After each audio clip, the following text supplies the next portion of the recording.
చెప్పే అవసరం లేదు, ఎవరి గురించి చెప్పే అవసరం లేదు. నేను తెలంగాణ బిడ్డను, నేను కేసీఆర్ బిడ్డను, నేను తప్పు చేసే ప్రసక్తే లేదు.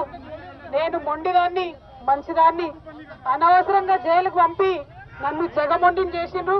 ఇంకా ప్రజాక్షేత్రంలో గట్టిగా పనిచేస్తాం, కమిట్మెంట్ తో పనిచేస్తాం, అందరితో కూడా నిలబడి ఉంటామని తెలియజేస్తున్నాం. They were always tough, we are fighters, we will fight it out legally, we will fight it out politically. We were always tough. By sending us to jail illegally, they only made BRS and KCR's team unbreakable. Thank you. Jai Telangana, Jai Hind.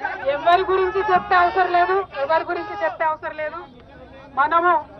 నేను తెలంగాణ బిడ్డను, నేను కేసీఆర్ బిడ్డను, నేను తప్పు చేసే ప్రసక్తే లేదు. నేను మొండిదాన్ని, మంచిదాన్ని. అనవసరంగా జైలుకు పంపి నన్ను జగమొండిని. అనంతరం కవిత మీడియాతో మాట్లాడుతూ తాను మొండిదాన్నని, అనవసరంగా జగముండిగా మార్చారని కవిత అన్నారు. కేసీఆర్ బిడ్డనని తప్పు చేసే ప్రసక్తే లేదన్నారు. 18 ఏళ్ల రాజకీయ చరిత్రలో ఎన్నో ఎత్తుపల్లాలు చూశారని, తనను ఇబ్బంది పెట్టిన వారందరూ తప్పకుండా మూల్యం చెల్లించుకుంటారని కవిత చెప్పారు. తన కుటుంబాన్ని వేధించిన వారికి వడ్డీతో సహా చెల్లిస్తానని, ఎవరికీ భయపడే రకం కాదన్నారు. రాబోయే రోజుల్లో తగ్గేది లేదని, ఇంకా గట్టిగా పనిచేస్తారని కవిత అన్నారు. ఇలాంటి కష్ట సమయంలో మా కుటుంబానికి, పార్టీకి అండగా నిలిచిన వారందరికీ కవిత ధన్యవాదాలు తెలిపారు.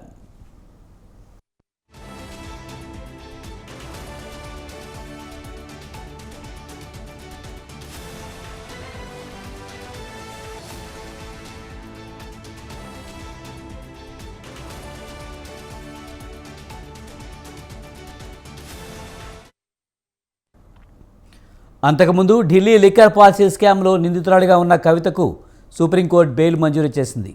5 నెలల పాటు తిహార్ జైలులో విచారణ ఖైదీగా కవిత ఉన్నారు.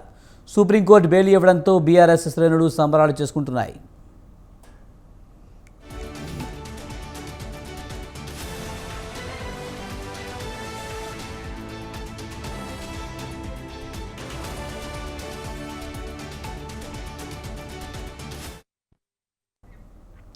మరోసారి సుప్రీంకోర్టులో ఎమ్మెల్సీ కవిత బెయిల్ పిటిషన్పై జస్టిస్ బిఆర్ గవాయ్, జస్టిస్ విశ్వనాథన్తో కూడిన బెంచ్ విచారణ చేపట్టింది.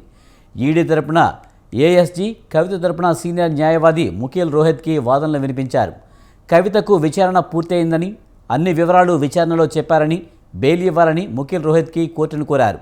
మరోవైపు మహిళ అని, ఎన్నో నెలల నుంచి జైలులో విచారణ ఖైదీగా ఉన్నారని, అది కూడా పరిగణలోకి తీసుకోవాలని కవిత తరపు లాయర్లు వాదనలు వినిపించారు.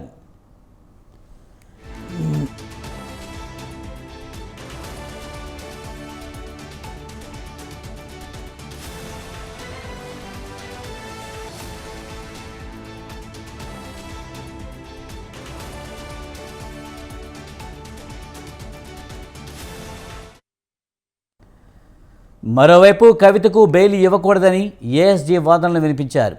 ఇరువైపులా వాదనలు విన్న సుప్రీంకోర్టు ద్విసభ్య ధర్మాసనం కవితకు బెయిల్ మంజూరు చేసింది. ఢిల్లీ లిక్కర్ పాలసీకి సంబంధించి ఈడీ, సిబిఐ నమోదు చేసిన కేసుల్లో కవితకు బెయిల్ ఇస్తున్నట్లు సుప్రీంకోర్టు బెంచ్ ఉత్తర్వులు జారీ చేసింది.